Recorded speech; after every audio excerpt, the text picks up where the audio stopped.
தாலாவின் நல்லடியார்களே, மாறும் உலகில் மாறாத இஸ்லாம் என்ற இந்த தொடர் நிகழ்ச்சியிலே நாம் எல்லாம் 5வது நாளிலே அமர்ந்திருக்கிறோம். இந்த நிகழ்ச்சியிலே இஸ்லாம் அல்லாஹ்வால் வழங்கப்பட்ட ஒரு மார்க்கம். அதில் எந்த காலத்திலையும் எந்த விதமான மாறுதலும் தேவைப்படாது, அது எல்லா காலத்துக்கும் பொருந்தக்கூடியதாக இருக்கும் என்ற அடிப்படையில் சில செய்திகளை நாம சொல்லி வருகிறோம். இஸ்லாம் எந்த மாறுதலும் தேவையில்லை என்று சொல்வதற்கு முக்கிய காரணத்தில் பல காரணங்கள் இருக்கின்றன. அதுல முதன்மையான ஒரு காரணம் என்னவென்றால், இந்த மார்க்கம் மனிதனுடைய இயல்பை புரிந்து கொண்டு அவனுடைய பலத்தையும் பலவீனத்தையும் சரியான முறையில் எடை போட்டு அதற்கு ஏற்றவாறு சட்டங்களை வழங்கியிருக்கிறது. சக்திக்கு மீறி எந்த ஒரு சிரமமும் இந்த மார்க்கத்தில் இல்லை. இந்த ஒரு அடிப்படையின் காரணத்தினால இந்த மார்க்கத்தில் மாற்றம் தேவையில்லை, மாறுவதற்கான அவசியம் இல்லை என்பதை பார்த்து வருகிறோம். அதுல முத்தாய்ப்பாக சொல்வதாக இருந்தால், அல்லாஹ் சில விஷயங்களை நமக்கு ஹராமாக தடுக்கப்பட்டதாக ஆக்கியிருக்கிறான். அந்த ஹராமான விஷயங்களை திருக்குர்ஆன்ல ஒரு 4 விஷயத்தை பட்டியல் போடுகிறான். தானாக செத்து போன பிராணிகள் ஹராம், அறுக்காம. அதுவா செத்து போச்சுன்னு வைங்க, கோழியோ ஆடோ அதுவா செத்துருச்சுன்னு சொன்னா அதை நம்ம சாப்பிடக்கூடாது. ரத்தத்தை சாப்பிடக்கூடாது. ஆடு மாடு அறுத்த ரத்தம் இருக்கு இல்லையா, அதை சாப்பிடக்கூடாது. பன்றி சாப்பிடக்கூடாது. அல்லாஹ் அல்லாத மற்றவங்களுக்காக வேண்டி படையல் செய்யப்பட்டது, பூஜை செய்யப்பட்ட பொருள்களை சாப்பிடக்கூடாது. இதெல்லாம் ஹராம் என்று அல்லாஹ் திருமறையில் சொல்றான். அப்ப இவ்வளவு பெரிய கடுமையான ஒரு ஹராமாக அல்லாஹ் அறிவித்திருக்கிற அந்த வசனங்கள்லாம் எடுத்து பார்த்தீங்கன்னா, எல்லா வசனங்கள்லையுமே ஒரு விதிவிலக்க சொல்லியிருப்பான். இதெல்லாம் ஹராம் தான். ஹராமா இருந்தாலும் ஃபமனில்துர்ர கைர பாகின் வல ஆதின், யாராவது நிர்பந்த நிலைக்கு உள்ளாக்கப்பட்டு விட்டார்களேயானால் ஃபலா இஸ்ம அலைஹி, அவங்க மீது குற்றம் கிடையாது. ஹராம் தான், ஹராம் பாவம் தான். ஆனாலும் இது எல்லா நேரத்திலையும் கடைபிடிக்க முடியாது. உணவு பிரச்சனை, இது சாப்பாட்டு பிரச்சனையாக இருக்கும் பொழுது சில நேரங்களில் ஒரு உணவுமே கிடைக்காத நிலை ஏற்பட்டால், அப்ப அந்த செத்துப்போன ஆடுதான் இருக்குது என்றால் சாப்பிட வேண்டிய நிலைமை ஏற்படும். அல்லது ஒரு ரத்தத்தை தான் சாப்பிடணும், அல்லது பூஜை செய்யப்பட்டது படையல் செய்யப்பட்ட பொருள் தான் இருக்குது, வேற உண்மை இல்லை, இந்த உணவு நமக்கு கிடைக்கலன்னா நம்மளை பாதிக்கும் என்ற நிலைக்கு நம்ம ஆளானாமையானால் அதை கூட சாப்பிடலாம். பன்றியை கூட சாப்பிடலாம். பன்றி எவ்வளவு பெரிய ஹராம்னு மார்க்கத்தில் சொல்லப்பட்டிருக்குது. வேற ஒண்ணுமே கிடைக்கல, சாப்பாடே இல்ல. அந்த நேரத்தில் என்ன செய்யறது? ஹராமாக்குன அல்லாஹ் தான் அதை சேர்த்து சொல்றான். எந்த வசனத்தில் இதெல்லாம் ஹராம் என்று சொல்கிறானோ அதிலேயே தான் வருகிறது. எப்படி வருகிறது? ஃபமனில்துர்ர, யாராவது நிர்பந்தத்திற்கு உள்ளாக்கப்பட்டு விட்டால், கைர பாகின் வல ஆதின். நிர்பந்தங்கிறத நம்ம மிஸ்யூஸ் பண்றோம். வழக்கமாக என்ன செய்வோம்? நிர்பந்தத்துக்கு சில காரியங்களை செய்யலாம்னு சொன்னா ஒரு கடையை 2 கடையாக்குறதுக்கு வட்டி வாங்குவான். ஏன்டா நிர்பந்தம்? தொழில பெருசாக்குறதுக்கு வட்டி வாங்கிட்டு என்ன செய்வான்? நிர்பந்தம்னு சொல்லிடுவான். நிர்பந்தத்துக்கு தான் மார்க்கத்தில் அனுமதி இருக்குது அப்படின்னு ஒரு வாதத்தை வைக்குவான். நிர்பந்தம் என்ன? நிஜமான நிர்பந்தமா இருக்கணும். வாழ முடியாம, பசி தாங்க முடியாம, உணவு பிரச்சனையாக இருக்கணும், அல்லது ஒரு மருத்துவம் சார்ந்த ஒரு பிரச்சனையாக இருக்கணும். இது நிர்பந்தம். ஒரு கடையை 2 கடையாக்குற நிர்பந்தமா? 2 கடையாக்காட்டி செத்து போயிருவோமா? ஒரு வீட்டை 2 வீடு ஆக்காட்டி செத்துருவோமா? குடிசை வீட்டை பங்களாவை கட்டுறது கட்டாய கடமையா? இதுக்காக வேண்டி போய் வட்டியை வாங்கிட்டு என்ன செய்யறது? நாங்கெல்லாம் நிர்பந்தத்துக்கு ஆளாயிட்டோம். இதல்ல நிர்பந்தம். அதுக்கு தான் இல்ல நிர்பந்தம்னு சொல்லிட்டு அதுக்கு ஒரு கண்டிஷனை போடுறான். என்ன கண்டிஷன்? கைர பாகின் வல ஆதின், வரம்பு மீறக்கூடாது. நிர்பந்தங்கிற பேரை சொல்லி என்ன செய்யக்கூடாது? லிமிட்டை தாண்டிடக்கூடாது. வழி அந்த நிலையை தேடி செல்லக்கூடாது. அந்த மாதிரி நிலையில உண்மையான நிர்பந்தத்திற்கு நீங்கள் உள்ளாக்கப்பட்டீர்களேயானால் ஹராமானதை கூட நீங்கள் என்ன செய்யலாம்? சாப்பிட்டால் உண்டால் குற்றம் இல்லை. இது குர்ஆன்ல 2:173, 6:145, 16:115, 5வது அத்தியாயத்தில் 3வது வசனம், இதுல எல்லாம் இந்த விஷயத்தை எல்லாம் சொல்லி காட்டுறான். ஹராமு, ஆனா நிர்பந்தமாகிவிட்டால் அப்பவும் ஹராம் தான், குற்றம் இல்லை. அப்ப இந்த மார்க்கம் எப்படி பார்க்குது? ஹராம் என்று தடுத்து விட்டு நீ ஹராம்டா ஹராம் தான், செத்து தொலை, கிடைக்காட்டாலும் என்ன செய்ய, அதை சாப்பிடாம பணமா போ என்று சொல்லக்கூடிய விதத்தில் இந்த மார்க்கம் இருந்தா என்னங்களா மார்க்கம்? மனுஷன் சாவ கிடக்கும் போது கூட இறக்கம் காட்டாட்டி இது ஒரு மார்க்கமா? இது மாத்தணும் என்று சொன்னா நியாயம் இருக்கிறது. அல்லாஹ் என்ன சொல்றான்? நிர்பந்தத்திற்கு ஆளாயிட்டீங்களா குற்றம் இல்லைங்கிறான். இந்த நிர்பந்தம் கூட பணமா போயிருவோங்கிற அளவுக்கு வருது, அதுதான் நிர்பந்தமா? கிடையாது. காலையில கொஞ்சம் பால், சாயந்தரம் ஒரு பால் கிடைக்கலன்னா நிர்பந்தம் தான். ஒரு நாள் உணவு கிடைக்காட்டி நல்லா விளங்கிக்கணும். ரசூல் ஸல்லல்லாஹு அலைஹி வஸல்லம் அவங்க இது விளக்கிறாங்க. எப்படி விளக்குறாங்க? ஒருத்தர் போய் என்ன செய்யறாருன்னு கேட்டா, ஒருத்தர் கேட்கிறார், அல்லாஹ்வுடைய தூதரே, எங்களுக்கு ஹராமாக்கப்பட்டவைகள் எப்ப ஹலால் ஆகும்? எங்களுக்கு ஹராமா அல்லாஹ் ஆக்கிட்டான், அது எந்த மாதிரி கண்டிஷன்ல எங்களுக்கு ஹலால் ஆகும்? அப்ப ரசூல் ஸல்லல்லாஹு அலைஹி வஸல்லம் சொல்றாங்க, காலை நேரத்தில் சிறிதளவு அருந்தக்கூடிய பால், குறைஞ்சபட்ச உணவு, சாயந்தரம் அருந்தக்கூடிய 2 வேளை அந்த நாட்டில் உணவு சாப்பிடுவாங்க. அந்த உணவுக்கு அந்த பாலை சொல்லி காட்டுறாங்க. காலையில கொஞ்சம் அருந்துறதுக்கு பால் கிடைக்கல, சாயந்தரம் அருந்துறதுக்கு பால் கிடைக்கலையா, 2 வேளை ஒண்ணுமே கிடைக்கலையா, 2 வேளை தான் மொத்த சாப்பாடு, நமக்கு தான் 3 வேளை, இப்ப அதிகமான வேலையா போச்சு. அப்ப 2 வேளை சாப்பாடுக்கு வழி இல்லை என்று சொன்னால் அப்ப நீங்க சாப்பிட்டுக்கலாம். ஒரு மனிதன் காலையில் ராத்திரிக்கு ஒண்ணுமே கிடைக்கல, ஹராமான சாப்பிடலாங்க. எந்த ஹராமானது சாப்பாடு அளவு சேர்த்துலாம் வச்சிடக்கூடாது, ஹராமானது ஸ்டோர் பண்ணி வச்சிடக்கூடாது. அந்த ஹராமானது எப்ப சாப்பிடலாம்? ஒரு நாள் உணவு ஒருத்தனுக்கு கிடைக்கவில்லை என்றால் 2 வேளை ஒருத்தன் சாப்பிட வேண்டும். நம்ம நாட்டில் ஒரு 3 வேளை சாப்பிட வேண்டும். இந்த 3 வேளை உணவு ஒருத்தனுக்கு கிடைக்கல என்று சொன்னா செத்துலாம் போக மாட்டான். அத மார்க்க நிர்பந்தங்குது. மார்க்க எது நிர்பந்தங்கிறது? செத்து போயிருவாங்கிற அளவுல எலும்பு தோலுமாயி அந்த மாதிரி கண்டிஷன்ல உள்ளவனுக்கு இது அனுமதிக்கிற நன்மை கூட இல்ல. அது திங்கவாச்சி ஏழுமா முதல்ல பணமா போயிட்டான்னு சொன்னா இறைச்சி கடிச்சு திம்மா, அந்த மாதிரி பணமா கிடக்கிறவனுக்கு உள்ள சலுகை விளங்கிடக்கூடாது. அவனுக்கு இந்த சலுகையை கொடுக்கிற இந்த நன்மையும் கிடையாது. இந்த சலுகை யாருக்கு கேட்டா, உணவு பிரச்சனையில உணவு கிடைக்கவில்லை, ஒரு நாள் உணவு கிடைக்கவில்லை, அவன் எதையும் பார்க்க வேண்டியதில்லை. நீங்க இந்த சோமாலியாவெல்லாம் பாத்தீங்கன்னா காட்டுவாங்க எல்லாம் டிவியில, வெறும் எலும்பும் தோல்மா இருப்பாங்க. சோமாலியாவில் பாத்தீங்கன்னா எலும்பும் தோல்மா மக்களை காட்டுறான். எல்லாம் முஸ்லிம்கள் வாழக்கூடிய நாடு, முஸ்லீமாக இருக்கிறான். ஏன்னா இப்படி இருக்கிறான்னா உணவு கிடைக்கல, சாப்பாடு கிடைக்கலங்கிறதுக்காக வேண்டி அவன் அந்த மாதிரி நிலையில இருக்கிறான். இவன் இந்த மாதிரி நிலையில உள்ளவன் என்ன செய்யலாம்? ஏன் இப்படி இருக்கிறான்? செத்து போன ஆடு காடு சாப்பிட வேண்டியதானே, எது எது கிடைக்குது எல்லாத்தையும் சாப்பிட வேண்டியதானே. அந்த மாதிரியான ஒரு சட்டத்தை விளங்காத காரணத்தினால அவன் இந்த சாப்பாடு இல்லைங்கிற ஒரு காரணத்திற்காக எலும்புந்தோளமாக அந்த மக்கள் மாறக்கூடிய நிலையெல்லாம் பார்க்கணும். அது மாதிரி எல்லாம் வரும் அல்லாஹ்வுக்கு தெரியும்ல. பலவிதமான நிலைகளை மனிதன் அடைவான். அந்த மாதிரி அடையக்கூடிய நேரத்தில் அவனுக்கு இந்த சட்டத்தை போட்டக்கூடாது. அல்லாஹ் எப்படி விரும்புறான்? திங்கக்கூடாதுதான். நிர்பந்தம் வந்துருச்சா அது பிரச்சனை, நான் கண்டுக்கிற மாட்டேன், அது நான் தானே ஏற்படுத்துறேன், உன் சக்திக்கு ஏழாம தானே நீ இருக்கிற, ஒரு நாளைக்கு மேல ஒரு மனிதனுக்கு பசியை தாங்க இயலுமா, அப்படின்னு நான் தானே உன்னை படைச்சிருக்கிறேன் என்று கருணை காட்டி நிர்பந்தமான நிலைக்கு உள்ளானவர்களுக்கு உங்களுக்கு இந்த சட்டம் கிடையாது, ஹராம்ங்கிற சட்டம் கிடையாது, ஹராமா இருந்தாலும் அதுக்கு கேள்வி கிடையாது, நான் மன்னிச்சுக்கிருவேன் என்று அல்லாஹ் ரப்பல் ஆலமீன் இந்த நிர்பந்தத்திற்கு ஹராமான விஷயங்களே நமக்கு என்ன செய்யறான்? சொல்லி காட்டுகிறான். அப்ப இதுல ஒரு மாற்றமும் தேவையில்லை. நல்ல வழங்குதா இல்லையா? என்னடா எந்த நிலையிலும் இந்த மார்க்கத்தை நம்ம கூட தேவையில்லை போல இருக்க. இவ்வளவு பெரிய மோசமான ஒரு உயிர் காக்கிற ரத்த தானம் கொடுக்கிறோம்.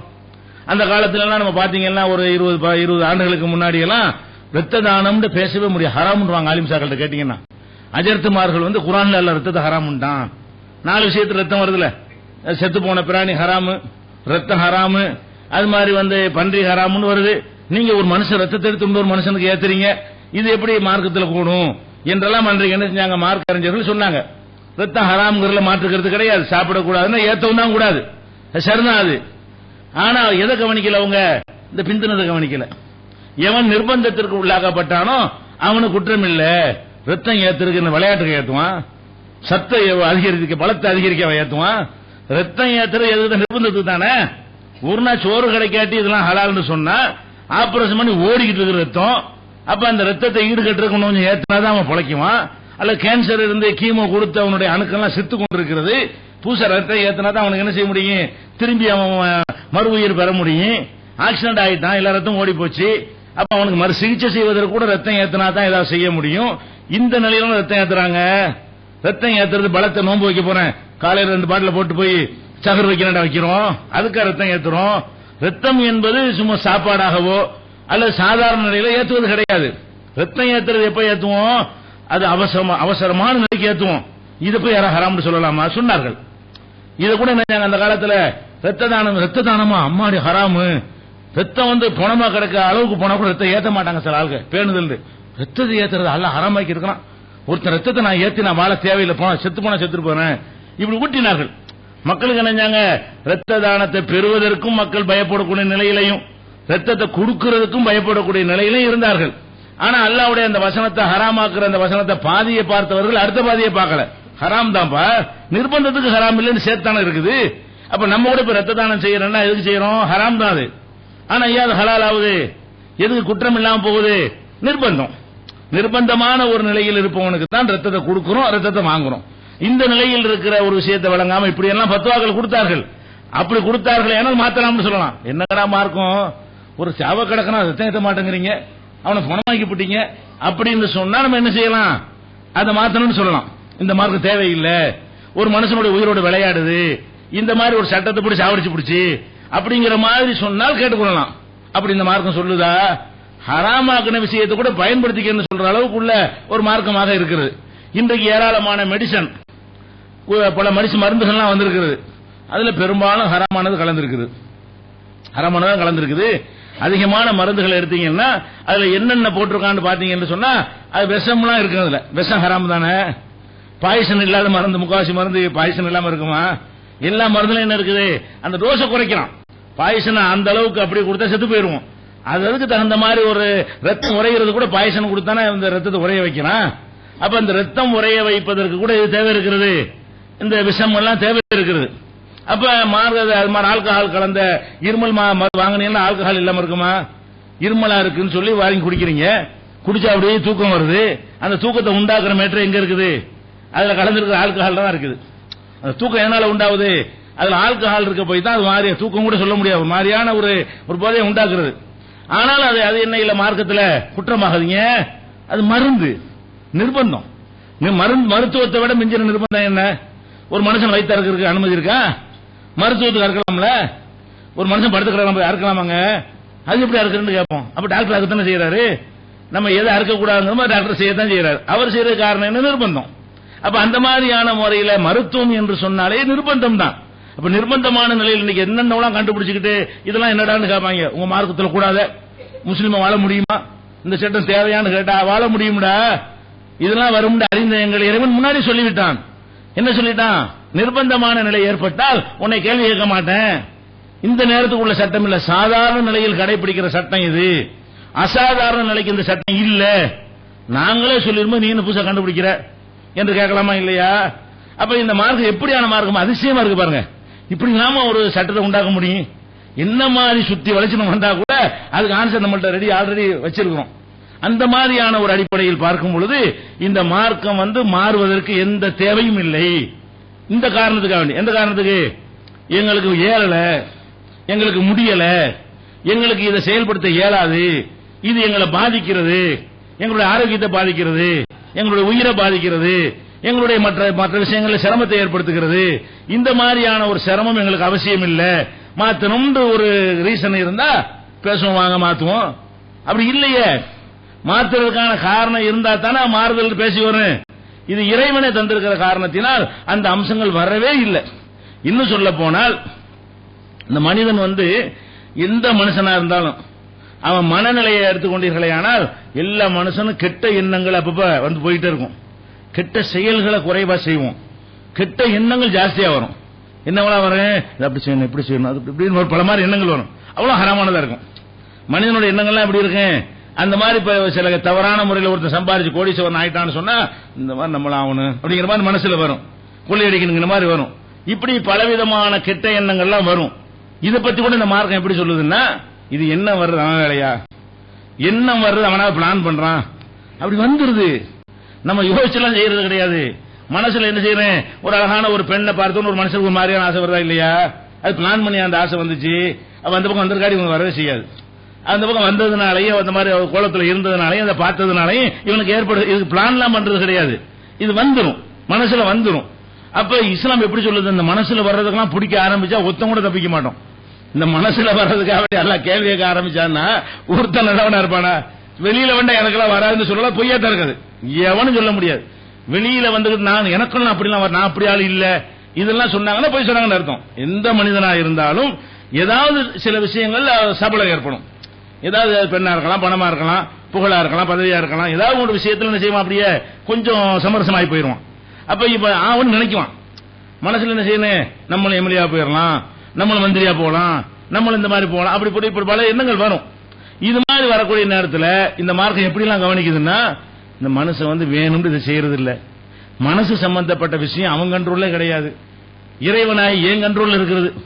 ஒரு மனிதன் நம்ம விரும்புறது கூட நம்ம கண்ட்ரோலா இருக்குது.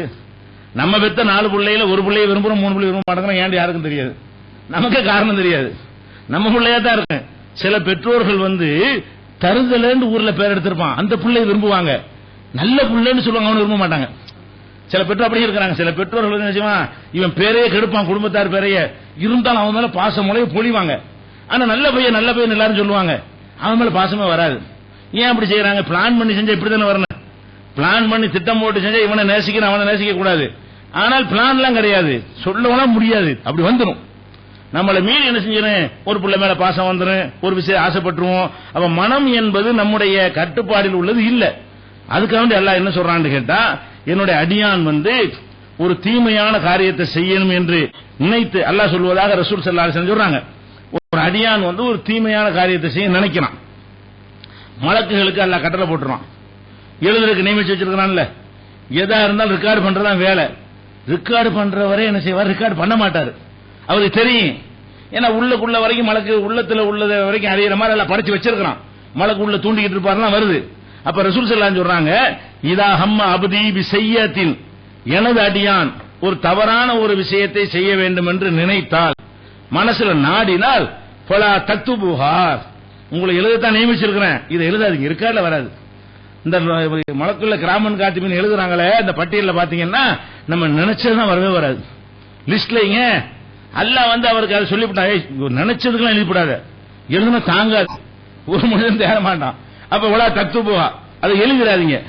ஃபைன் அமிலஹா, அந்த சபலப்பட்ட விஷயத்தை செயல் வடிவத்துக்கு கொண்டு வந்து விட்டானே, ஆனால் ஃபக்துபுஹா செய்யாத், ஒரு தப்புன்னு எழுதுங்க. அது கூட எப்படி சொல்றான்ல, எழுத்தர்களுக்கு மக்களுக்கு எல்லாம் உத்தரவு போட்டு வைத்திருக்கிறான், எனது அடியார்கள் தவறான காரியங்களை மனசால் நினைத்தால் எந்த ரிமார்க் அது கிடையாது, அதுக்கு கேள்வி கிடையாது, அது பதிவாகாது, அது பற்றி அல்லாஹ் விசாரிக்க மாட்டான், பதிவேட்டில் திருப்பி அல்லாஹ் தருவான உன் ஏட்ட பாடுறான்னு சொல்லி அது இதெல்லாம் வராது. எது வராது? மனசில் நம்ம நினைத்த எண்ணங்களுக்கெல்லாம் வரவே வராது. அதே நேரத்தில் என் அடியானதை செஞ்சு விட்டான் என்று சொன்னால் ஃபக்துபுஹா செய்யத்தன், ஒரு தீமைன்னு எழுதுங்க. அதே நேரத்தில் வைதா ஹம்மபி ஹசனத்தின், என் அடியான் ஒரு நல்லது செய்ய நினைச்சிட்டான்னு வைங்க, அதுவும் எழுதாதீங்கன்னு சொல்லணும். தீமை எழுதாத மாதிரி நல்லது எழுதாதீங்கன்னு சொல்லணும். அல்லாஹ் என்ன செய்யறான்னு கேட்டா, நல்லது செய்ய நினைச்சு விட்டான்லப்பா, ஒரு நன்மன் எழுதாத, எதுக்காக வேண்டி நல்லது செய்யணும். ஒரு பள்ளிவாசலுக்கு 1000 ரூபாய் கொடுக்க நினைச்சு விட்டான், நாளைக்கு எப்படியும் கொடுக்கணும்னா ஊர் பேருக்காக வேண்டி இல்ல, நிஜமாகவே மனசாரவே என்ன செஞ்சான், நாளைக்கு ஒரு 1000 ரூபாய் ஒண்ணாவது நல்ல காரியமா கொடுத்துருவோம் நினைச்சிட்டான். உடனே நினைச்சிருவான், அல்ல ஒரு நன்மை எழுதிப்படுவான், இதுக்கு ஒரு குழி தர வேண்டியது இல்லை. நாளைக்கு கொடுக்க முடியாமல் போயிடலாம். நிஜமாக அல்லாஹ்வுக்கு பயந்து கொடுக்க நினைத்து விட்டு கொடுக்காமலே போய்விட்டால் கூட அது ஏழாமல் கொடுக்காம போச்சு, ஒரு நன்மை கிடைச்சு போயிடும். கொடுத்து விட்டான் என்று சொன்னால் 10 எழுதுங்க.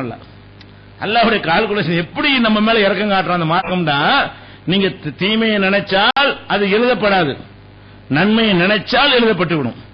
தீமையை செஞ்சால் 1க்கு 1, நன்மையை செஞ்சால் 1க்கு 10. எப்படி அல்லாஹ் கால்குலேஷன் பண்றான்னு கேட்டா, நம்முடைய பலவீனத்தை அவன் அறிந்தவனா இருக்கிறான், அவன் தான் அறிந்தவன், நம்ம கூட தெரியாது, படைச்சவன் அவன் தானே. அப்ப நம்முடைய பலவீனங்களை அறிந்திருக்கிற காரணத்தினால இப்படி எல்லாம் இறக்கம் காட்டணும், எப்படி நமக்கு சட்டத்தை தருவான், இப்படி எல்லாம் நம்ம மேல கருணையோட நமக்கு சின்ன சின்ன விஷயங்களுக்கெல்லாம் பெரிய பெரிய பரிசுகளை கொடுத்து, சின்ன சின்ன மிஸ்டேக் எல்லாம் கண்டுக்கிறாம அந்த பரிசையில அந்த +2 திருத்துவாங்க ஆசிரியர்கள்லாம், அந்த காணா மானாவெல்லாம் 10 மார்க் போடுவாங்க. இப்படி எல்லாம் கவனிக்காம இது காணா இக்கனா போட்டுவிட்டான், இக்கனா உக்கனா போட்டுவிட்டான், அதெல்லாம் குறைப்பாங்க மார்க்க. இந்த மாதிரி எல்லாம் பார்க்க மாட்டான். அட இக்கனா சொல்றவரை கருத்து சொல்றான்டா, கழுதைங்கிற குழுதன்னு எழுதிட்டானா, கழுதையை தானே எழுதிருக்கான், அப்படி தப்பா எழுதிவிட்டான் போ, அதெல்லாம் எப்படி பார்ப்பானா, கழுதை நினைச்சிட்டு குழுதன்னு எழுதிவிட்டான். சரி இது மனுஷன் தானே, போடா கழுதை தான் சொல்றான்னு விளங்குதுல, போடு மார்க்க, இப்படியாக்கான்ல. அவன் கவனிக்கிறத எப்படி கவனிக்கலாம், அல்ல அப்படி அது இதை விளங்குதா இல்லையா, அல்லாஹ்வுடைய அந்த தன்மை எப்படி இருக்கும் என்பது, அல்லாஹ்வுடைய ஸ்டைல் நம்ம விஷயத்தில் எப்படி நடப்பான் என்பது இந்த ஹதீஸ்ல விளங்குதா இல்லையா. அதே மாதிரி பாருங்க, அல்லாஹ் கூட சொல்லி காட்டினா, அல்லாஹ்வுடைய ரசூல் சொல்ற, இது புகாரியில 497 நம்பர், சரி முஸ்லீம்ல 349 ஹதீஸ்ல இது இருக்கிறது. அதே மாதிரி ரசூல் ஸல்லல்லாஹு அலைஹி சொல்றாங்க, இன்னல்லாஹ தஜாவஸ லி உம்மத்தி மா ஹத்தஸத் பிஹி அன்ஃபுஸுஹா, மனசில் ஓடக்கூடிய எண்ணங்களை எல்லாம் என்னுடைய அடியார்களுக்கு அல்லாஹ் மன்னித்து விடுகிறான். மாலம் எத்தக்கல்லமு, அதை வெளிப்படையா பேசுற வரைக்கும், பேசிட்டா எழுதிடுவான். தப்ப நினைச்சுப்புட்டு டேய் பத்தியாடா எல்லாம் முடிஞ்சு வச்சுக்காத, செஞ்சாலும் எழுதி போடுவான். ஒரு விஷயத்தை பார்த்துவிட்டு வாயினால் அதை வெளிப்படுத்திட்டீங்கன்னு வைங்க, அப்போ எழுதி அந்த பேசுனதுக்குரிய நன்மை தீமையை எழுதிடுவான்ல.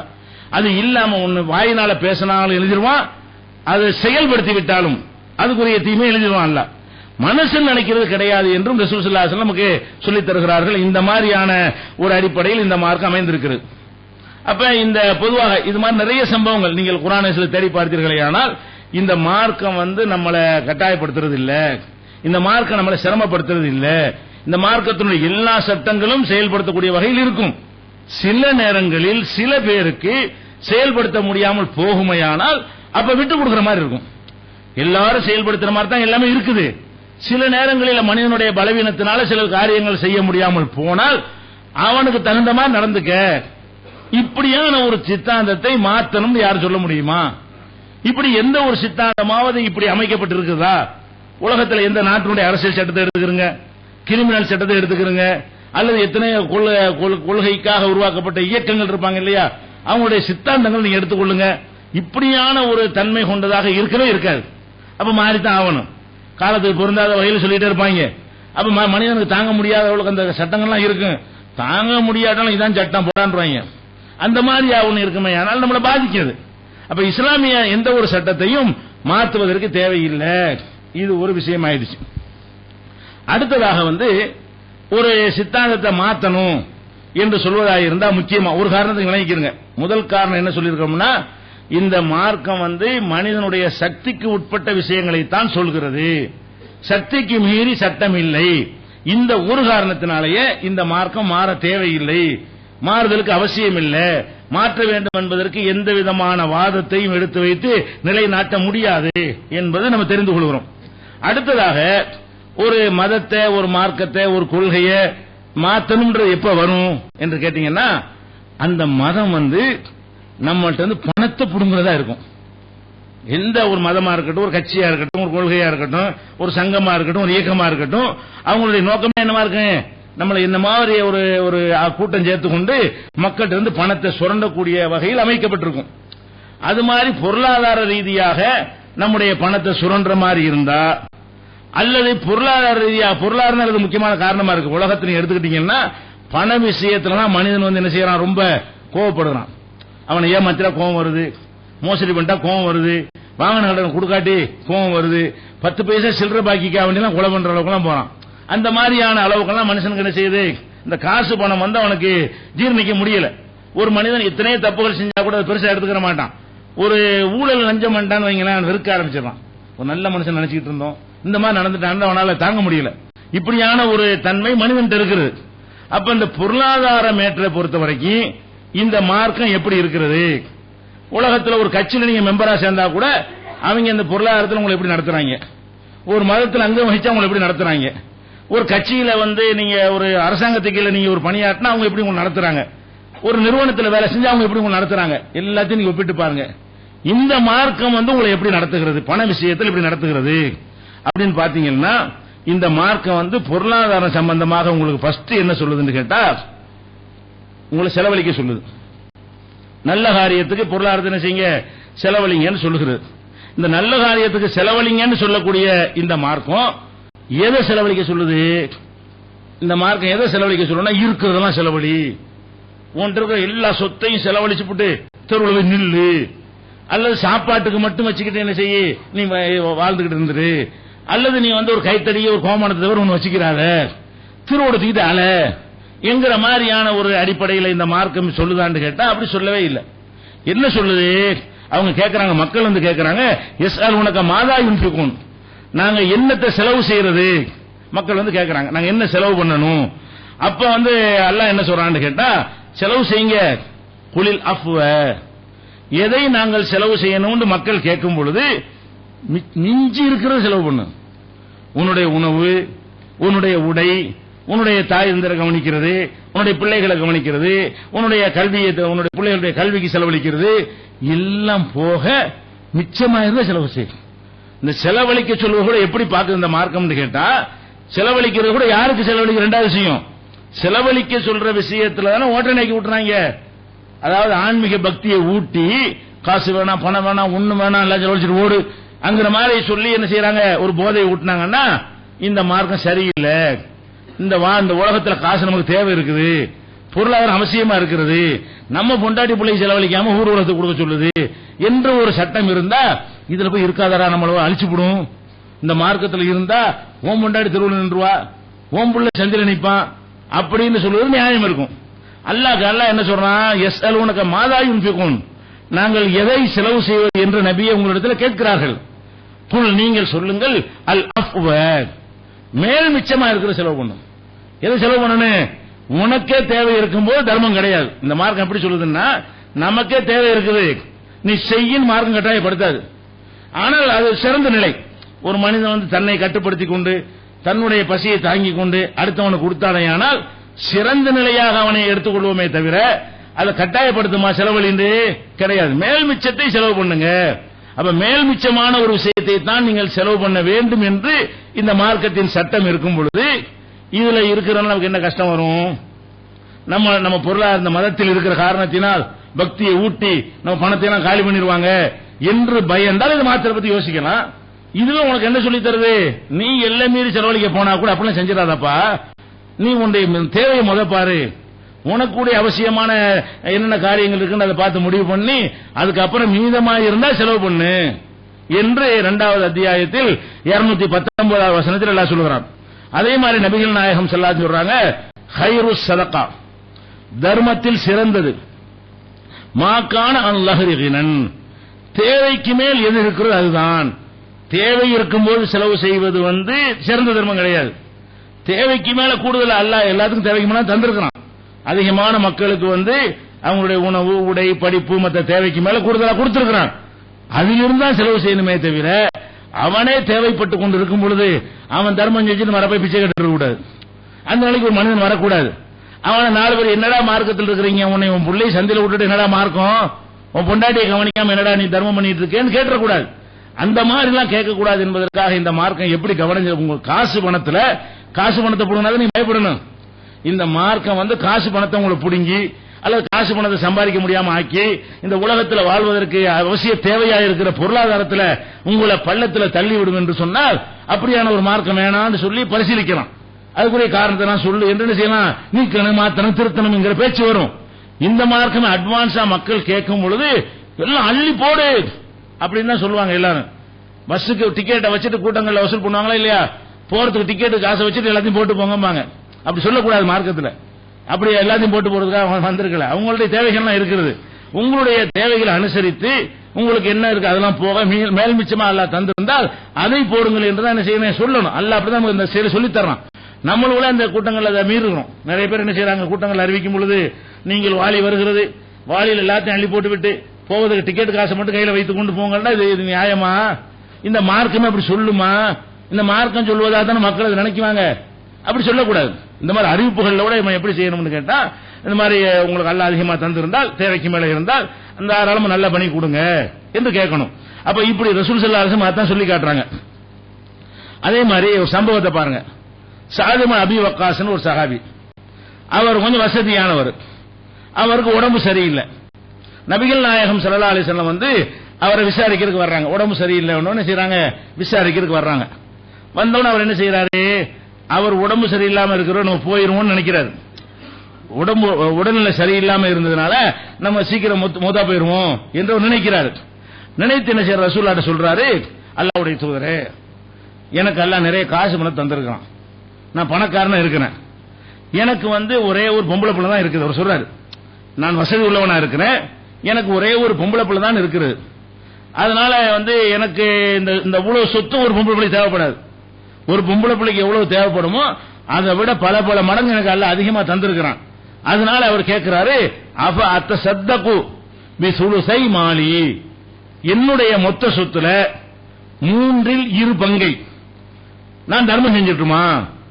மகளுக்குன்னு ஒரு பங்கு விட்டுட்டு சொத்தை 3 பங்கா வச்சு 33% மகளுக்கு வச்சுட்டு ஒரு 66% நான் தர்மம் செஞ்சிட்டுமா அப்படின்னு கேட்கிறார். 3/2 தர்மம் செய்யட்டுமான்னு கேட்கிறாரு. அப்ப ரசூல் ஸல்லல்லாஹு அலைஹி செய்யறாங்க, அது நல்ல காரியம் தான் செய்யறாரு. 3/1 வைக்கிறாரு, வசதி உள்ளவரா இருக்காரு. 3/1 ஒரு பெரிய அமௌண்ட், வசதி உள்ளவருடைய அமௌண்ட் அதிகமா தானே இருக்கு. வசதியான ஒரு ஆளு 1/3 மகளுக்காக விடுறேங்கிறாரு. 2 பங்கு அள்ளி கூட்டுப்பா, தான தர்மத்தை அள்ளிட்டு போப்பான்னு சொல்லி இருக்கலாம். ரசூல் ஸல்லல்லாஹு அலைஹி செய்றாங்க, அவர் மட்டும் பார்க்கல, பொதுவாக இந்த மக்களுக்கு இந்த சட்டத்தை விளக்க விரும்புறாங்க. கால சொல்றாங்க, லா 3/2 செய்யக்கூடாது. ஒரே ஒரு மகள் உனக்கு இருந்தா கூட நல்ல காரியம் தான தர்மத்துக்கு எதை ஒதுக்கிட கூடாது, உன் சொத்தில் 3/2 ஒதுக்கிறாத அப்படிங்கிறாங்க. அப்புறம் அவர் கேட்கிறார், சும்மா கால சுலுசு, அல்லாஹ்வுடைய தூதர் அப்பனா வந்து சத்திரி பாதி கொடுக்கட்டாங்கிறாரு. பாதி 50%, பாதிக்கிற கம்மி தானே. 3/2 66%. என் சொத்தில் 66% நான் கொடுத்து விடணுமான்னு கேட்கிறாரு. வேணான்ட்டாங்க ரசூல் ஸல்லல்லாஹு அலைஹி வஸல்லம். அப்புறம் என்ன செய்யறாரு, பாதிய மகளுக்கு வச்சுட்டு பாதிய தான தர்மம் கொடுத்துறானே அப்படிங்கிறாரு. அப்ப ரசூல் ஸல்லல்லாஹு அலைஹி வஸல்லம், அதெல்லாம் கூடாது, பாதியும் கொடுக்காத. அவர் நல்ல காரியத்தை தான் கேட்கிறாரு. மூத்தா வர போறேன்னு நினைக்கிறாரு அவரு. அந்த இதுமே காசு தேவைப்படாது அவருக்கு. அவர் மூத்தா போற நினைக்கிறாரு. அந்த மாதிரி நேரத்தில் கேட்கிறாரு. அப்ப ரசூல் ஸல்லல்லாஹு அலைஹி வஸல்லம் பாதின்னு சொல்லும்போது பாதிலாம் கூடாது. அப்புறம் அவர் கேட்கிறாரு, சுலுசு, அப்ப நான் 3/2 வச்சுட்டு 1 செலவழிக்கட்டுமா, 66 வந்து விட்டு மகளுக்கு விட்டு வச்சுட்டு 33% நான் வந்து தர்மம் செய்யட்டுமா அப்படிங்கிறாங்க. அப்ப ரசூல் ஸல்லல்லாஹு அலைஹி செய்றாங்க, அசுலுசு 1/3 ஓகே செஞ்சுக்க, ஆனா அதுவே அதிகம் தான். 1/3 தர்மத்துக்கு இவ்வளவு பெரிய லார்ஜ் அமௌண்ட் ஒதுக்குறது வந்து, இவ்வளவு பெரிய தொகையை ஒதுக்குறது வந்து சரியில்லை, சிறந்தது இல்ல, இதுவே கொஞ்சம் ஜாஸ்தியா இருக்குப்பான்னு சொல்லிட்டு ஆனா செஞ்சுக்க. அப்ப என்ன விளங்குறது, ஒரு மனிதன் வந்து தன்னுடைய சொத்துக்களை நல்ல காரியங்களுக்கு செலவழிக்க விரும்பினால் கூட அதிகபட்சமாக, அதிகத்திலும் அது சாவும் போது, மரண தருவாய் இருக்கும் பொழுது, இனிமே பணம் தேவையில்லை என்கிற நிலைக்கு வரும் பொழுது செலவழிக்கிறதா இருந்தா கூட அதிகமா அவன் எவ்வளவு செலவழிக்கலாம், 3/1 தான். அதை விட கம்மியா இருக்கு நல்லது. மீதி எல்லாம் விட்டுட்டு போகணும். யாருக்கு விட்டு போனேன், உன் பொண்ணு அடிப்புள்ள சொந்தம் பந்தம் எவ்வளவு பேர் இருப்பாங்க, சொத்து அல்லாஹ் ஏற்படுத்தின எவ்வளவு உறவுகள் இருக்கிறது, அந்த மனிதர்கள் வாழ்வதற்கு தானே அந்த பணம் எல்லாம். அவங்களே உன்னைய கரிச்சு போங்களா இல்ல, கரிச்சு கொட்டுவாங்களா இல்லையா, இவ்வளவு காசை வச்சு நமக்கு ஒண்ணும் இல்லாம செஞ்சுட்டு போயிட்டான் அப்படின்னு சொந்த பந்தங்கள்லாம் உன்னையே தான் சபிக்கும், உனக்கு தான் கெட்ட பேரா போகும். இப்படி எல்லாம் நம்ம கூட கவனிக்காம நல்லா கவனிக்கிறான். எதை கவனிக்கிறான், இவர் 3/1 கொடுத்த இந்த மதத்துக்கு வந்து எல்லாத்தையும் கொடுன்னு சொன்னா என்ன, 3/1 கொடு, நமக்கு நல்லாவுக்கு என்ன இதுல இருக்கு, ஒண்ணுமே கிடையாது. ஆமா எல்லாத்தையும் கொடுப்பா, 3/2 எல்லாத்தையும் கொடுக்கறதா கொடுத்துட்டு போ அப்படின்னா ஒரு பெரிய ஆன்மீகவாதி மாதிரி காட்டிக்கலாம். ஆனா இது அல்லாஹ்வுடைய மார்க்கமா இருக்கிறதுனால இது எப்படி சரியா வரும்? மனிதனுடைய அவன் விளங்காம பக்தியில சொன்னால் நம்ம ஏத்துக்கலாமா? அவன் விளங்காம எல்லாத்தையும் அள்ளி கொடுக்கறாங்கிறான், அது எப்படி நியாயமாகும்? அவன் எவ்வளவு தேவைகள் இருக்கு, அவன் விளங்க மாட்டேங்கிறான், எனக்கு விளங்குமே என்று அல்லாஹ்வுடைய மார்க்கமா இருக்கிறதுனால இந்த ஆளு விளங்காம செய்யறாருங்கிறத கண்டிச்சு அதிகபட்சம் 3 தான், அதிகபட்சம் தான். அதுவும் அது கடைசி காலத்துல, அதுக்கு இன்னைக்கு கூட வசியத்தை செல்லாது. இஸ்லாமிய சட்ட பிரகாரம் ஒருத்தவன் என்ன செய்யறான், மகனோட கோமா போயிருமா, நிறைய சொத்து வச்சிருப்பான், மகனுக்கு அப்பனுக்கு சண்டை போம எல்லாத்தையும் வசியத்து பண்ணிட்டு போயிருவான். என் மௌத்துக்கு பிறகு இவனுக்கு ஒண்ணுமே கிடையாது, எல்லாம் பள்ளியாசல் கொடுத்துட்டேன் எழுதிட்டு போயிருவான். ஆனா வேற வேற மார்க்கத்தில் எழுதினாங்கன்னா செல்லும், இஸ்லாத்துல செல்லாது. எல்லா சொத்தும் பள்ளிவாசலுக்குன்னு சொல்லிட்டான்னா இஸ்லாத்துல எவ்வளவு செல்லும் கேட்டா 1/3 தான் செல்லும். 1 கோடி ரூபாய் வச்சிருந்து எல்லாத்தையும் பள்ளி கொடுத்துன்னு எழுதிட்டான். 33 லட்சம் ரூபாயை தான் அவ அந்த பள்ளிவாசலுக்கு எடுத்துக்க முடியுமே தவிர 66 லட்சம் ரூபாய் என்ன செய்யணும், வாரிசுகளுக்கு எல்லாத்தையும் எழுதினாலும் சட்டத்திலையும் பாதுகாப்பு. எப்படி சட்டம், இன்றைக்கு கூட ஒருத்தன் செஞ்சா கூட இந்தியாவில் கூட நமக்கு பர்சனலா இருக்கு, முஸ்லீம் தனியார் சட்டம் இருக்கு, அதுல இந்த இது அடங்குறது, வாரிசு உரிமை அடங்குகிறது. நீங்க இப்படி செஞ்சுட்டு போனா கூட, கோர்ட்டுக்கு போனா கூட எல்லா சொத்தும் பள்ளிவாசலுக்கு கிடைக்காது. எல்லா சொத்தையும் பள்ளிவாசல் எழுதி வச்சு போயிட்டான், அவன் மகங்காரம் போய் இந்தியாவில் உள்ள கோர்ட்ல கேஸ் போடுறான்.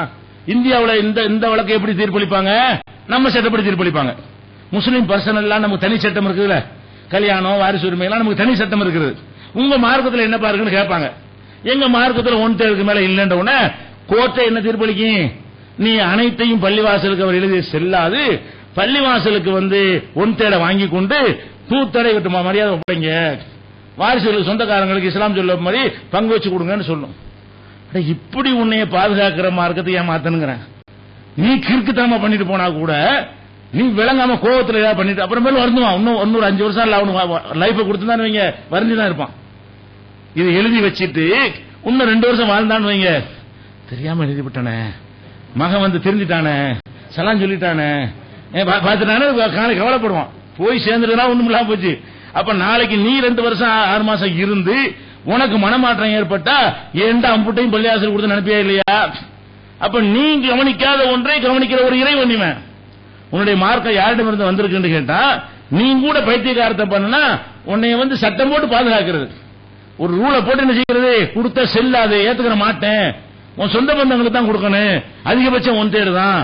அதோட ரசூல் ஸல்லல்லாஹு அலைஹி வஸல்லம் சொல்றாங்க, என்ன சொல்றாங்க, இன்னக்க அன் தவற வருவத்துக்கு அகனியா, உன்னுடைய வாரிசுகளை தேவையற்ற நிலையில் விட்டு செல்வது ஹைருன், அது சிறந்தது, மின் அன் தவறும் ஆழத்தன் எத்தக்கப்ப போன நாஸ், உன் பிள்ளை குட்டிகள் எல்லாம் மக்கள்கிட்ட கையேந்திர மாதிரி விட்டுட்டு போவதை விட உன்னுடைய பிள்ளை குட்டிகள் வந்து தன்னிறைவு பெற்றவர்களாக இருக்கிற மாதிரி விட்டுட்டு போவது சிறந்தது. பொதுவான இவர் அந்த நிலையில் விட்டு போகல, இவரு நல்ல வசதியானவர் தான், அந்த 1/3 ஒதுக்குனால கையேந்த மாட்டாங்க. இது இவருக்கு மாத்திரம் சொன்ன அறிவுரை கிடையாது, இவருக்கு சொன்னா உலகத்துக்குலாம் வரும் வந்துருச்சுல, இவருக்கு தான் சொன்னாங்க. இது அல்லாஹ் கொண்டு போய் சேர்ப்பான்னு அவருக்கு தெரியாதா? இது உலகத்துக்குலாம் போய் சேரும், கியாம நாள் வரைக்கும் இந்த போதனை போகும் என்பதற்காக வேண்டி அனைவருக்கும் சொன்ன போதனை இது. என்ன சொல்றாங்க, நீங்க வந்து பொருளாதாரத்தை பக்தியின் பேரால் செலவழிக்கிறேன்னு சொல்லிவிட்டு கோயிலுக்கு எழுதுறேன், பள்ளியாசலுக்கு எழுதுறேன், தர்காவுக்கு எழுதுறேன், மர்சாக்கு எழுதுறேன், அதுக்கு எழுதுறேன், சத்திரத்துக்கு எழுதுறேன்னு எழுதி உன் குடும்பத்தை தரவு விட்டு போறாரா இந்த மார்க்கம் சொல்லுகிறது. ஆன்மீகத்தின் பெயரால நீ செய்யறதா இருந்தால் அதிகம் இந்த அளவு தான் இருக்கணும். அதை விட முக்கியமாக நீ வந்து எழுதி கொடுக்கிறதுனால் 3ல உன்னோட எப்ப அனுமதிக்கப்பட, எழுதி கொடுக்கிறதுனால உன் பிள்ளைங்க தெருவில் நிற்பாங்க இருந்தா, அந்த கம்மியான செல்வமா இருந்தா நீ எழுதுனதே கூடாது. இவன் இருக்கிற குறைவா இருக்கிறது, 1 லட்சம் ரூபாய் வச்சிருக்கான், அதை போய் ஒரு 50,000 ரூபாய் பள்ளியாசல் எழுதுனா மீதி உள்ள 5 பிள்ளைங்க பிரிச்சாங்க, நாளுக்கு என்ன கிடைக்கும், பிச்சை தானே எடுப்பான். அப்ப வந்து இவன் கம்மியா வைத்திருக்கக்கூடியவனா இருந்தா எதை கவனிக்கணும், நாம ஒரு அறப்பணிக்கு செலவழிக்கிறதாக இருந்தால், அறப்பணிக்கு வசியத்தை செய்து போவதாக இருந்தால், என் மரணத்திற்கு பிறகு பயன்படுத்திக் கொள்ளுங்கள் சொல்வதாக இருந்தால் அவன் இதை கவனிக்கணுங்கிறான். அல்லாஹ்வுடைய ரசூல் கவனிக்கணுங்கிறான். எதை கவனிக்கணும், உன் பிள்ளை என்ன, உன் மனைவி என்ன, உனக்கு பிறகு என்ன செய்வாங்க, அவங்க வாழ்வதா சோர்ஸ் ஏதாவது இருக்குதா, அல்ல யார்ட்ட கையேந்துவாங்களா, கையேந்தாத அளவுக்கு வாழ்வதற்கு ஏதாவது நீ செஞ்சு கொடுத்திருக்கிறியா, இதையும் எழுதி கொடுத்து அவன் என்ன, இதெல்லாம் கவனிக்கணுமா? எப்படி ஒரு மார்க்கம் பாருங்க. இவ்வளவு நம்ம மேல அக்கறை செலுத்தி நம்ம அந்த பொருளாதார விஷயத்துல பக்தி போதை ஊட்டி ஏமாந்து விடாமல் நம்மை நாம நாசப்படுத்திக் கொள்ளாமல் இருப்பதற்காக வேண்டி இந்த அறிவுரை சொல்றாங்க. இது புகாரியில 1290வது ஹதீஸில் நீங்கள் பார்க்கலாம். அதே மாதிரி வந்து இன்னொரு சம்பவத்தை பாருங்க. அபூ தல்ஹான்னு ஒரு சஹாபி, இவர் தான் மதீனாவிலே வந்து மதீனாவாசிகள் பெரிய பணக்காரர். அபூ தல்ஹாங்கிற ஒரு சஹாபி இருக்காரு, அப்துல் ரஹ்மான் இப்னு அவுஃப் வந்து ஒரு ஹிஜ்ரத் பண்ணி வந்தவர், பணக்காரர் இருந்தாரு. மதீனாவை சொந்த ஊரா கொண்டவர்கள்ல பெரிய பணக்காரர் யாருன்னு கேட்டா அபூ தல்ஹாங்கிறவர் தான். இவருடைய வீடு வந்து மஸ்ஜித் நபவிக்கு ஏத்தாப்புல தான் இவருடைய வீடு, தோட்டம் வசதியா இருக்கும். ரசூல் ஸல்லல்லாஹு அலைஹி வஸல்லம் கூட என்ன செய்வாங்கன்னா, பள்ளிவாசல் ஏத்தாப்புல இருக்குதா, பள்ளிவாசல் ஏத்தாப்புல இருக்கிறதுனால இவருடைய அந்த தோட்டத்துக்குள்ள நுழைந்து அதுல மதுரமான சுவையான தண்ணீர் இருக்கும், அதை போய் குடிக்கிறதுக்காக போவாங்க. அங்க போய் இளைப்பாறாங்க. தோட்டம்னா என்ன, வெறும் பேரிச்ச மரம் தான், தோட்டம்னு வேற நினைச்சிடக்கூடாது. அங்க வேற என்ன இருக்க போகுது, பேரிச்ச மர தோட்டம் தான். பேரிச்ச மரங்கள் இருக்க தோட்டம்னு சொல்லுவாங்க, தோப்புன்னு சொல்லுவாங்க, மரங்கள் இருந்தா தோப்பு. அப்ப இவருக்கு ஒரு தோப்பு இருக்கிறது, பேரிச்ச மர தோப்பு, இது மாதிரி நிறைய சொத்து இருக்கிறது. அப்ப இந்த மாதிரி இருக்கும்போது ரசூல் ஸல்லல்லாஹு அலைஹி வஸல்லம் அதை பயன்படுத்திட்டு வருவாங்களாம். ஒரு ஆயத்து இறங்குது. எந்த ஆயத்து, லன் தனாலுல் பிர்ர ஹத்தா துன்ஃபிகு மிம்மா துஹிப்பூன், நீங்கள் விரும்பக்கூடியவற்றில் இருந்து செலவு செய்யாத வரை நீங்கள் நன்மை அடைய மாட்டீர்கள். நீங்க தர்மம் செய்யறதா இருந்தா நீங்க விரும்புறீங்களே அதுல இருந்து செலவு செய்யணும், அப்படி செஞ்சாதான் உங்களுக்கு வந்து நன்மை அடைய முடியும் என்று ஒரு வசனம் இறங்குது. இறங்கின உடனே இது அபூ தல்ஹா கேட்டு உடனே ரசூலுல்லாஹ்ட்ட வர்றாரு. அல்லாஹ்வுடைய தூதரே, அல்லாஹ் வந்து இந்த மாதிரி சொல்றான், நீங்க விரும்புனதை செலவழிங்கன்னு சொல்றான், விரும்புனதை தர்மம் செய்யுங்கன்னு அல்லாஹ் சொல்றான். அப்ப எனக்கு நிறைய சொத்து இருக்கிறது, அதுல ரொம்ப விருப்பமான இந்த சொத்து தான். எந்த சொத்து, மஸ்ஜித் நபவிக்கு பள்ளிவாசல் எதிர்த்தாப்புல இருக்கக்கூடிய இந்த தோப்பு தான் என்னுடைய சொத்துக்கள்லயே எனக்கு ரொம்ப விருப்பமான சொத்து. அவ்வளவு நல்ல வருமானம் வரக்கூடியது, பள்ளிவாசல் எதிர்த்தாப்புல இருக்கக்கூடியது, நல்ல தண்ணி, நிலத்தடி நீர், நல்ல நீர், சுவையான நீர் கிடைக்கக்கூடியது. இந்த மாதிரி காரணத்துக்காக வேண்டி ஊருடைய மையப்பகுதியில் இருக்குது. இதெல்லாம் காரணத்துக்காக சில சொத்து விரும்புவாங்க மனிதர்கள். அப்ப இவர் என்ன செய்யறாரு, அல்லாஹ்வுடைய தூதரே, அல்லாஹ் அந்த மாதிரி சொல்லிவிட்டான், இந்த சொத்தை வந்து நான் வந்து தர்மம் செஞ்சிட போறேன், இருக்கிற சொத்துல எனக்கு விருப்பமான இதுதான், இந்தாங்க புடிங்கன்றாரு. புடிங்க சொத்தை எடுத்துக்கொண்டு கொடுக்கறது வாயினால சொல்ற அந்த காலத்துல பத்திரம்லாம் கிடையாது, வாயினால கொடுக்கறா கொடுத்தாச்சு அவ்வளவுதான். அப்ப வந்து ரசூலுல்லாஹ் என்ன செய்யறாரு, அல்லாஹ்வுடைய தூதரே அந்த சொத்தை நீங்கள் பெற்றுக்கொள்ளுங்கள், வ இன்னஹா ஸதகத்துன் லில்லாஹ், நான் அல்லாஹ்வுக்காக அதை தர்மம் செய்து விடுகிறேன், வ அர்ஜு பிர்ரஹா வ துஹரா இந்தல்லாஹ், இதனுடைய நன்மையை நான் அல்லாஹ்விடத்தில் எதிர்பார்க்கிறேன். அல்லாஹ் சொல்றான் நீங்கள் விரும்பினதிலிருந்து செலவு செஞ்சா தான் நன்மை அடைய முடியும், நான் ரொம்ப விரும்பக்கூடிய சொத்து இதுதான், இது அல்லாஹ்வுக்காக தந்துடுறேன் அப்படிங்கிறாங்க.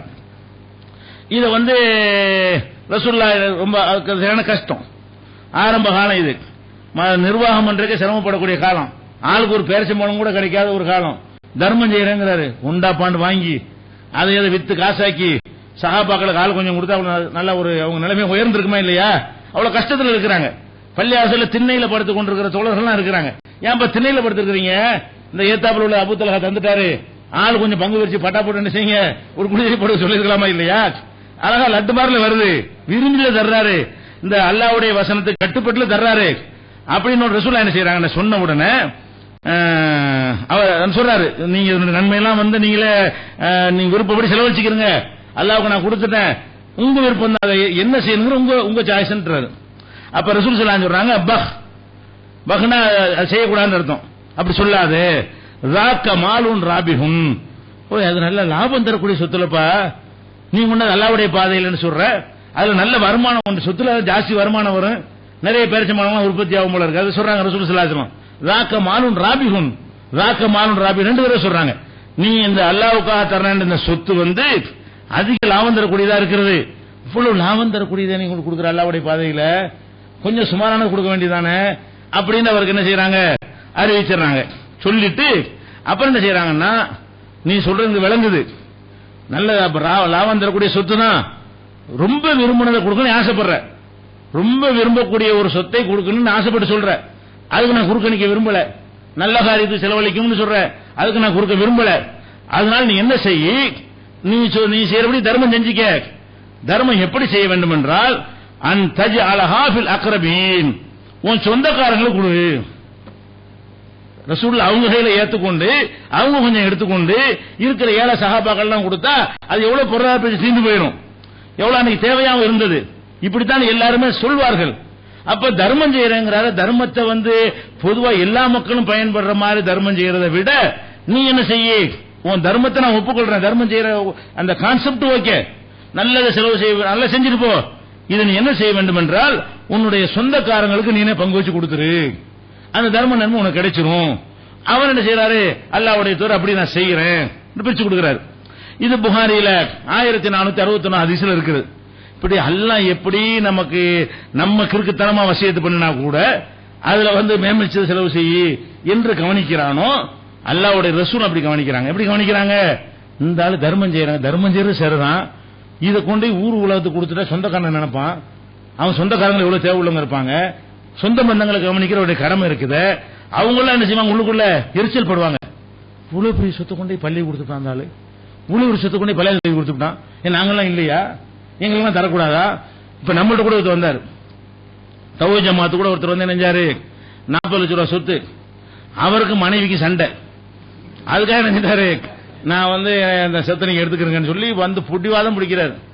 அப்புறம் விசாரிச்சு பார்த்தா அது என்ன, அப்படி வாங்க மாட்டேன், என்னத்துக்கு நீங்க கொடுக்குறீங்க, எதுக்காக இந்த சொத்தை ஜமாத்துக்கு தர்றீங்க அப்படின்னு கேட்டா, அதை விசாரிச்சியா பார்த்தா பொண்டாட்டியோட சண்டையா, வேற ஒண்ணும் கிடையாது. அப்ப நம்ம என்ன கண்டிச்சு, இது நீ பாவம் செய்யற, இந்த சொத்தை ஜமாத்துல வாங்க மாட்டோம், நீ உன் மனைவிக்கு செய்ய வேண்டிய கடமை இருக்கு, மேற்கொண்டு அதெல்லாம் கொடுத்து பிள்ளைகள் எல்லாம் கொடுத்துட்டு அதுக்கு மேமிச்சமா அல்ல உனக்கு தந்துருந்தா நீ கொண்டாந்து கொடுக்கணுமே தவிர, இதை கொண்டாந்து பொண்டாட்டி சண்டை நீ கொடுத்து எப்படி நியாயமாகும், இது வாங்கினா எங்களுக்கு எப்படி நியாயமாகும், இந்த ஹதீஸை சொல்லியே இதை சொல்லி ரசூலுல்லாஹ் அப்படி செஞ்சாங்க, உறவினர்களுக்கு கொடுன்னு சொன்னாங்களப்பா, நீ இப்படி செய்யலாமான்னு சொல்லி அதை நம்ம ரிஜெக்ட் பண்ணி அனுப்பி விட்டுருக்கோம். இதே ஜமாத்துல மணிஞ்சிருக்கிறோம், அப்படி பண்ணி இருக்கிறோம். அப்ப இந்த மாதிரியான ஏன் இதை பண்ணணும், நம்ம பண்ணதுக்கு காரணமா இருந்தது எது, இந்த அல்லாஹ்வுடைய ரசூலுடைய மார்க்கம் தான். மார்க் அப்படித்தான் சொல்லுது, ஒரு மனுஷன் கோபத்தை வந்துட்டு எல்லாத்தையும் தர்றேன்னு சொன்னா வந்த வரைக்கும் சேர்ந்து வாங்கிக்கலாமா, வாங்குறவனு கவனமா இருக்கணும், பள்ளியாசல் தான் எழுதி வாங்கிடக்கூடாது. நீ எதுக்கு தர்ற, முக்காவாசி இந்த பள்ளியாசல் தர்றவன் எப்படின்னா குடும்ப பிரச்சனை தர்றான், பள்ளியாசலுக்கு அல்லாஹ்வுக்காக தர்றவன் கம்மியா இருக்கிறான், குடும்பத்துல பிள்ளையோட சண்டை, அப்பனோட சண்டை, பொன்னாடியோட சண்டை, புருஷனோட சண்டை எல்லாத்தையும் எழுதி கொடுத்துறேன். இதெல்லாம் நம்ம ஜமாத்துக்கு யாராவது கொடுத்தாலும் விசாரிப்போம். எதுக்கு நீ கொடுக்குற, உனக்கு மேற்கொண்டு இருக்குதா? ரசூலுல்லாஹ் விசாரிச்சாங்களா இல்லையா? ஒருத்தர் என்ன செய்யறாரு, மகனுக்கு ஒரு அன்பளிப்பை கொடுத்துட்டு இதை நீங்க தான் சாட்சியா இருக்கணுங்கிறாரு. அப்ப ரசூலுல்லாஹ் கேட்கறாங்க, இவர் அளக்க வலதும் சிவாகு, வேற புள்ள உனக்கு இருக்குதா? சும்மா வந்து உனக்கு வாங்கிக்கல, உங்க சாட்சி போட்டுல, உனக்கு இந்த புள்ளைய தவிர வேற புள்ள இருக்குதா? இருக்குது. அந்த பிள்ளைகளுக்கு அந்த மாதிரி கொடுத்தியா? இல்ல. அப்பனா அந்த அநியாயத்துக்கு நான் சாட்சியில் ஓடுன்னு வர்றாங்க. அப்ப நீங்க கொடுக்குற அந்த ஒரு பிள்ளைக்கு ஏதோ கொடுத்துட்டு என்ன சாட்சியாக பாக்குற? அப்ப கொடுக்கிறேன்னு வந்தால் கூட ஒரு ஜமாத்தை இயக்கத்தை பள்ளியாசல் நிர்வகிக்கிறவங்களுடைய கடமை என்ன? அவனுக்கு புத்தி சொல்லணும். அவன் மார்க்கத்தை மீறி பக்தி முத்தி போய் வேற மார்க்கமா நினைத்து கொண்டு என்ன செய்வான், எல்லாத்தையும் வச்சுக்கிறங்கன்னு சொல்லுவான். ஆனா அந்த குடும்பத்தாரெல்லாம் அவரை பத்துவா செய்வாங்க. இந்த மாதிரி பாவி கொடுத்துட்டு போயிட்டான், இவங்களும் நல்ல சொல்ல மாட்டாங்களா, இதான் ஜாக்குன்னு வாங்கி அமைக்கிட்டாங்க சொல்லுவாங்களா இல்லையா? அப்ப இதுல எல்லாம் கவனம் செலுத்துவது கிடையாது. நிறுவனங்கள் நடத்துறவங்க இதுல கவனம் செலுத்த வேண்டும். அதுக்குதான் ரசூலுல்லாஹ்வுடைய இந்த சம்பவங்கள் நமக்கு ஆதாரமாக இருக்கிறது.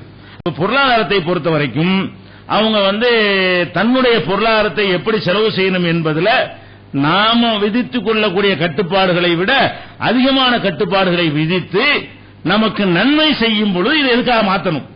இதை விட வேற என்ன சிறப்பு இருந்தா நல்லா இருக்கும் நினைக்கிறீங்க? இந்த சட்டத்தை இப்படி சொல்வதை விட வேற எப்படி சொன்னா நல்லா இருக்கும்? எல்லாத்தையும் எழுதி ஓகேன்னு சொல்லணுமா? அம்புட்டை ஊருக்கு எழுதி கொடுத்துட்டு பிள்ளைய தெருவில் விட்டு போன்னு சொல்லணுமா? எதுக்காக மாத்தணும்? இதுக்கு மேல சிறந்தது என்ன இருக்குது? அந்த மாதிரி நிலையை பார்க்கணும். அதே மாதிரி இந்த பொருளாதாரத்தில் என்ன வருது மார்க்கம் உங்களுக்கு சொல்லுது, நல்ல காரியத்தை கொடுக்குறீங்க. நல்ல காரியத்தை கொடுக்கிறதுக்கு ஒரு லிமிட் அல்லாஹ் சொல்றான். என்ன செய்யறான்? செலவழிக்கிறதுக்கு. வலா தஜஅல் யதக மக்லூலத்தன் இலா உனுகிக, உன்னுடைய கையை கழுத்தோட சேர்த்து கட்டிக்கிறாத. கழுத்தோட சேர்த்து கட்டுறதுங்கிற வார்த்தை கஞ்சத்தனத்துக்கு உதாரணமா சொல்லுவாங்க. கழுத்தோட சேர்த்து கட்டிட்டோம்னா கை நீளாதுல. இந்த கையை கொண்டு கழுத்தோட கட்டி வச்சுட்டா கொடுக்கிறதுக்கு நீளாது. அப்ப இப்படி கையோட கட்டி வச்சுட்டாங்கன்னா கொடுக்க மாட்டான்னு அர்த்தம். அதுக்கு அல்லாஹ் உதாரணம் சொல்லி காட்டினா, உன்னுடைய கையை கழுத்தில் கட்டப்பட்டது போல நீ ஆக்கி விடாதே. ஒலா தபுசுத்ஹா குல்லல் பஸ்து, ஒரேடியா விரிச்சு விட்டுறாத. கையை இப்படியும் வச்சுக்கிறாத, இந்த அம்புட்டை வென்றதுக்க இருக்கிறோம் அள்ளிக்கிட்டு போ என்று சொல்லிவிடாத. அப்படி செஞ்சால் தக்கூத மலுமன் மஹசூரா, நீ பழிக்கப்பட்டவனாக நஷ்டப்பட்டவனாக உட்கார்ந்து விடுவாய். ஒரேடியா கையை விரிச்சேன்னு இருக்கணும் அள்ளி கொடுத்து வாரி வாரி எல்லாத்தையும் வழங்கினாருன்னு சொல்லி வழங்கி கடைசியில் நீ தருவ நிற்ப. அப்படியும் செஞ்சிடாத.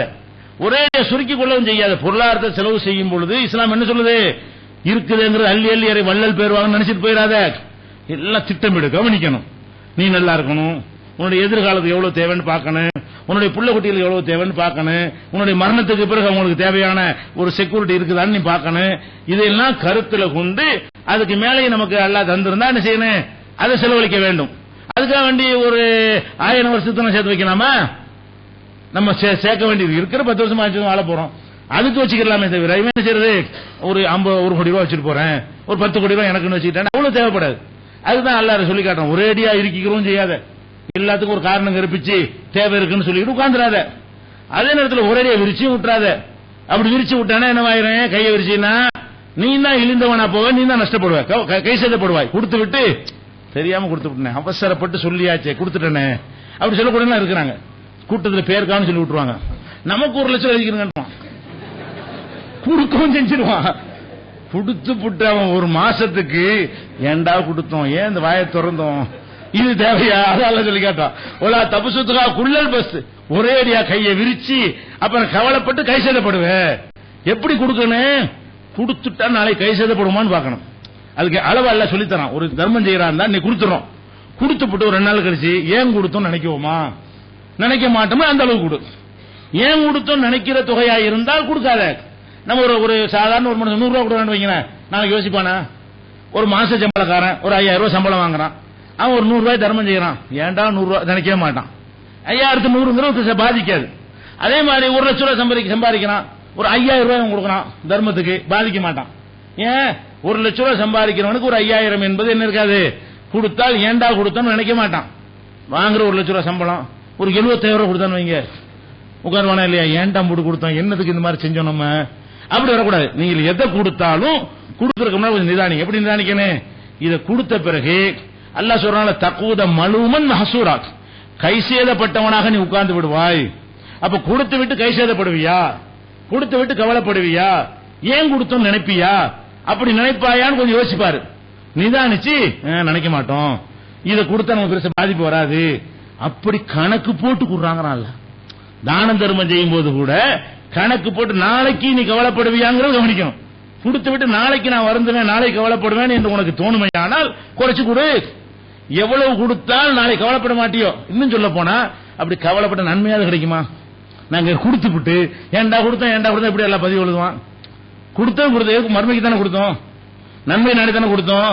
இப்படி கொடுத்துட்டோம் கவலைப்பட்டான்னு வைங்க, உலகத்திலையும் மனநோயாளியே போயிடுறான், மறுமையிலே லாஸ். கொடுத்து உண்மையில் புண்ணியம் இல்லையே. 1 லட்ச ரூபாய் கொடுத்து அல்ல நன்மை எழுதலாம் நினைக்கும் பொழுது ஏண்டா கொடுத்தோம் நினைச்சு அழிச்சு போடுறானே. ஏண்டா கொடுத்தோன்னு நினைப்பத நன்மை அழிச்சு போடுமே, கொடுக்கவே இல்லையே, கொடுத்து கொடுக்காம ஆயிருமே. அப்ப இதெல்லாம் கவனத்தில் கொண்டு செலவழிங்க என்று சொல்லி பொருளாதாரத்தை எப்படி செலவழிக்கணும் என்பதற்கு கூட இந்த மார்க்கம் நமக்கு என்ன செய்யறது, வழிகாட்டுகிறது. அதே மாதிரி உள்ளதீன இத அன்ஃபகு லம் யுஸ்ரிஃபு வலம் யக்துரு வகான பைன தாலிக கவாமா. நல்லடியார்கள் யார் என்று கேட்டால் அவங்க செலவழிச்சாங்கன்னா வீண் விரயத்துக்கு செலவு செய்ய மாட்டார்கள், கஞ்சத்தனமும் பண்ண மாட்டார்கள், நடுவுல இருப்பார்கள். எதை செலவழிச்சாலும் என்ன செய்யணும், கஞ்சத்தனம்ங்கிறதுக்கு வந்துடாத. அதே நேரத்தில் வீண் விரயம்னு வந்துடக்கூடாது.